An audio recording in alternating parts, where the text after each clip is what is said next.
બોલો સ્વામિનારાયણ ભગવાન કી, શ્રી લક્ષ્મીનારાયણ દેવ કી. દુઃખ હરિજનનો દિલે ધરો છો, સુખ નિધિ શ્યામ સહાયતા કરો છો. તદપિ ભજન જે કરે ન ભાવે, નહીં નર જાતિ કુજાતિ તે કહાવે. બોલો સ્વામિનારાયણ ભગવાન કી, શ્રી લક્ષ્મીનારાયણ દેવ, શ્રી કષ્ટભંજન દેવ કી. લક્ષ્મીનારાયણ દેવ એવં વડતાલ ધામ હરિકૃષ્ણ મહારાજના દ્વિશતાબ્દી મહોત્સવ ત્યારે ખૂબ ધામધૂમથી ઉજવાઈ રહ્યો છે, ત્યારે જેમના સંકલ્પથી આ ઉત્સવ ઉજવાય છે એવા આપણા સૌના અતિ વહાલા વહાલા પૂજ્ય આચાર્ય મહારાજ શ્રી તથા જેમની કથા સાંભળીને આપણા 3.5 કરોડ રૂવાટા આમ ખડા થઈ જાય, જોમ આવી જાય એવા પરમ વંદનીય પૂજ્યપાદ જ્ઞાનજીવનદાસજી સ્વામી ગુરુજી, લાલજી મહારાજ તથા આજે આપણા સૌનું સદભાગ્ય છે કે આજે સ્વયં વૃંદાવન અને રમણ રીતિ પોતે વડતાલમાં પધાર્યું છે. પૂજ્ય ગુરુ ચરણાનંદ સ્વામીજી એટલે હરતા ફિરતા વૃંદાવન है, जैसे कोई रमन रीति में लौटता है ऐसा इनकी गोद भी पवित्र है. इनके चरणों में मैं कोटि कोटि वंदन करता हूँ. पूज्य माधवपुरी स्वामी, नीलकंठ स्वामी, पूज्य हमारा गुरुजी, पूज्य चेयरमैन स्वामी आदि संतो तथा आप सर्वे हरिभक्तों ने मारा वंदन सही. जय स्वामीनारायण. મને ખ્યાલ છે ટાઈમ બહુ થઈ ગયો છે, હું લગભગ સમય નહીં લઉં. મારો વિષય છે મંદિર મહિમા. એટલે ભક્તો, મંદિર બોલીએ ને ત્યાં જ તે અંતરની અંદર શાંતિનો અનુભવ થાય. મંદિર બોલીએ એટલે પગને ત્યાં જવાનું મન થાય. મંદિર બોલીએ એટલે મસ્તકને નમવાનું મન થાય. મંદિર બોલીએ એટલે હાથને જોડાઈ જવાનું મન થાય. અને મંદિર બોલીએ ને એટલે સમર્પણ ભાવ થાય. એનું નામ મંદિર કહેવાય. સ્વામિનારાયણ ભગવાને જે મંદિરની અલૌકિક પરંપરાઓ આ તો હજારો લાખો વર્ષોથી છે. ખાલી આપણે બીજી વાત નથી કરવી. વડતાલની અંદર જો ખાલી મંદિર ન હોત તો આ કાંઈ ન હોત. એક વડતાલમાં સ્વામિનારાયણ ભગવાને મંદિર બનાવ્યું તો આજે આ દેખાય છે ને બધું વડતાલ ધામના આધારે છે. એ મંદિરનો એટલો બધો મોટો મહિમા કે સ્વયં અનંત કોટી બ્રહ્માંડના અધિપતિ પુરુષોત્તમ નારાયણ પોતાના સોનેરી મોળિયાની ઉપર લઈ ઈંટો લઈને પાછા પધરાવે. મહાન કવિ સમ્રાટ બ્રહ્માંડ સ્વામી ચૂનાની ચકીઓ પી લે. ગોપાળાનંદ સ્વામી, નિત્યાનંદ સ્વામી જેવા સાધુઓ પથરાઓ ગોઠવે. એટલો મંદિરનો મોટો મહિમા છે. સ્વામિનારાયણ ભગવાન કે આ મંદિરની કોઈ જો સેવા ભાવથી કરે ને તો અનંત જન્મે જે વાસના ટળવાની હોય ને આને આ જન્મે ટળી જાય. આપણે મહાભાગ્યશાળી છીએ, બહુ ભાગ્યશાળી. સ્વામિનારાયણ ભગવાને તો સત્સંગી જીવનની અંદર એમ કીધું કે જે ધનાઢ્ય હોય એને મંદિરો કરાવવા. કોઈ એક ઈંટ મંદિરના પાયામાં કે મંદિરની દિવાલમાં મૂકે તો સ્વામિનારાયણ ભગવાન એવું લખે કે યાવતી એક ઈંટ મૂકે એટલે 1000 વર્ષ સુધી એનો ભગવાનના લોકની અંદર વાસ થાય છે. 1000 વર્ષ સુધી. ગરડાનું મંદિર બનાવતા મહારાજ કે આમાં કોઈ એક શેરનો પથ્થર મૂકશે તેનું અમે કલ્યાણ કરશું ને કર્યાના હજારો દાખલા છે. સમઢિયાળાના અંદર એક ભગત હતા, મંદિરની સેવા બિચારા નથુભાઈ એનું નામ, બહુ ગરીબ, અતિ ગરીબ, અતિ ગરીબ. માધવદાસ સ્વામી મહાન સંત, એમના સેવક સ્વામીને દંડવત કર્યા અને સ્વામીને કીધું કે સ્વામી હું બહુ દુઃખી છું, બહુ દુઃખી છું. સ્વામી કે શું તકલીફ? કે 3 ગામના કોથળા ફેરવું છું તોય રોટલાનું થતું નથી, એટલો હેરાન થઈ ગયો છું. એટલે માધવદાસ સ્વામી કે તારા ગામનું મંદિર રોજ વાળજે અને રોજ દીવો કરજે, ભગવાન તને સુખી કરશે, જા. એક સાધુના કહેવાથી મંદિર વાળવાની સેવાનું નિયમ લીધું ને રોજ દીવો કર્યો તો એ નથુભાઈ હતા એ નાથા શેઠ કહેવાના સૌથી મોટા આસામી થયા.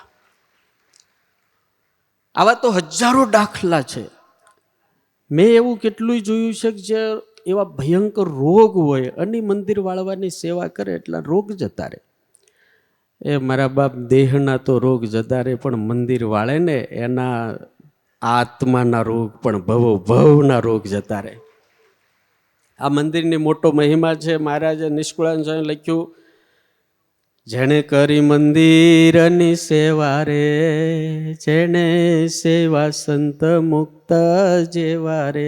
જેણે જેણે મંદિરની સેવા કરી છે, જેણે સાધુઓની સેવા કરી છે, એનું ફળ શું? તો સ્વામિનારાયણ ભગવાન પોતે બોલ્યા, અક્ષરધામ એનું ફળ છે. આપણે મહાભાગ્યશાળી છીએ. હમણાં પૂજ્ય ગુરુજીની કથા સાંભળતા ત્યારે અમે એટલો બધો આનંદ થતો હતો, આંખમાંથી આહુડા આવી જતા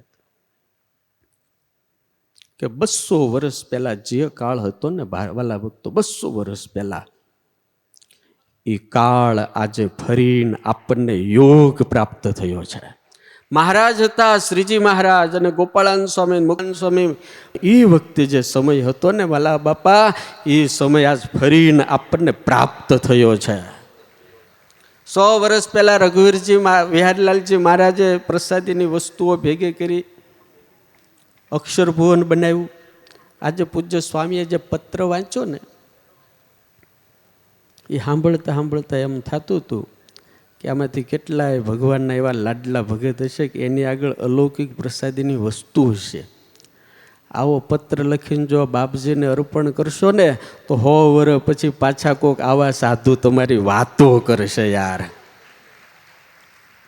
બહુ સારો યોગ છે, બહુ સારો યોગ. એમાંય વડતાલ જેવું ધામ. આજે આખા જગતમાં શું કહેવાય ખબર છે? સ્વામિનારાયણ સંપ્રદાય એટલે વડતાલ, અને વડતાલ એટલે સ્વામિનારાયણ સંપ્રદાય. આપણે આજે અર્પણ કરવાનું, સમર્પણ કરવાનો સમય છે. મહારાજે જ્યારે મંદિરોના નિર્માણ કર્યા ત્યારે એવા હજારો હરિભક્તોએ સર્વસ્વ અર્પણ કર્યું, સર્વસ્વ. હમણાં ગુરુજી અમે ઓસ્ટ્રેલિયા ગયા હતા, પર્થની અંદર. શુક્રવારે ત્યાં ઉતર્યા, બાપજીને જગ્યા દેખાડી, ઇન્ડિયાના 10 કરોડની જગ્યા. બાપજીને પસંદ પડી ગઈ. ચેરમેન સ્વામી કે લઈ લો. બીજે દાડે ઓક્શનમાં એ લોકો લીધી અને સાંજે લખણી કરવાનો ટાણું આવ્યું. લખણી કરી એટલે બધા હવે આપણા અહીંના 10 કરોડ, મસ્ત જગ્યા.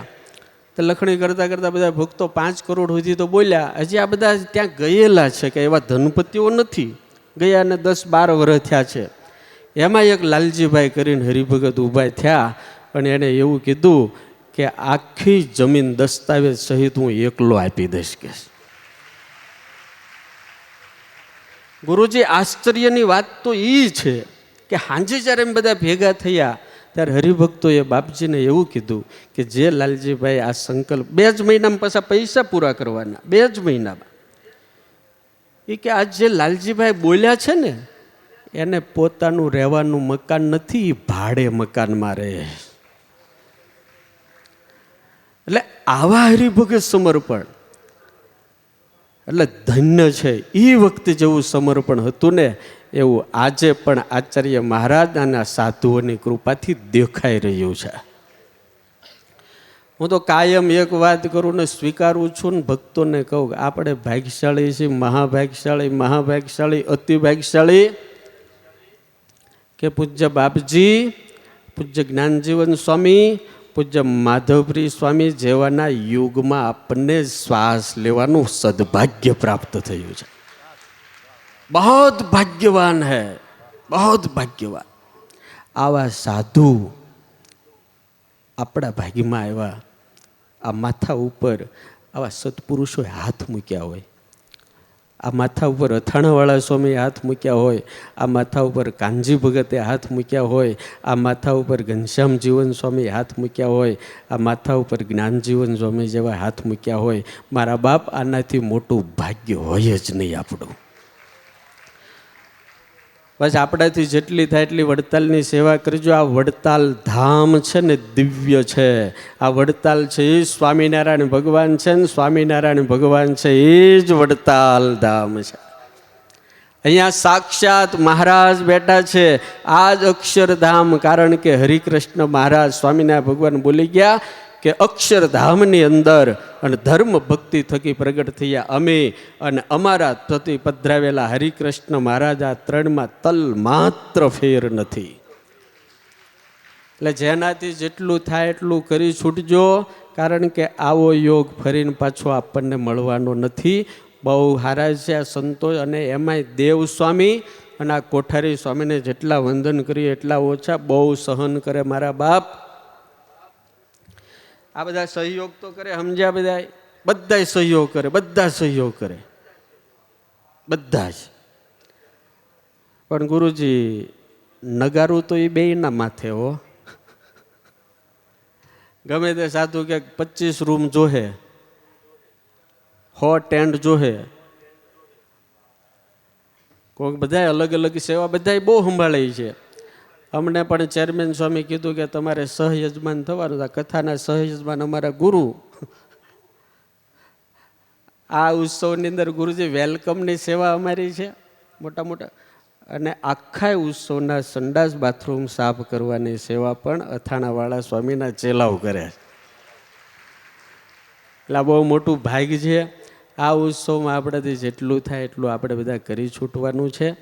ભગવાનના ચરણોમાં એક જ પ્રાર્થના કરીએ કે હે મહારાજ, અહીંયા આવ્યા છીએ અમે તમારા ઘરે આવ્યા છીએ. પૂજ્ય ગુરુજી કીધું ને ભાઈ અહીંયા કાંઈ અગવડતા સગવડતા જોતા નહીં. મહારાજના ઘરે આવ્યા છીએ. થોડીક ઉપાધિ હોય, થોડીક માથાકૂટ હોય, બધા રાજી રહેવું. અને કોઈ અવગુણ લઈને જતા નહીં, કોઈ અવગુણ લેતા નહીં. એ તો કરે એને ખબર પડે, બાકી કાંઈ ખબર પડે નહીં. ભગવાનના ચરણોમાં પ્રાર્થના કરું કે આપને હવને ભગવાન સુખી રાખે અને દિવ્ય બુદ્ધિ આપે. અને આ આચાર્ય મહારાજ શ્રીના સંકલ્પથી આવા અનેક જગનો થાય એટલું કોઈને વિરમું. બોલો સ્વામિનારાયણ ભગવાન.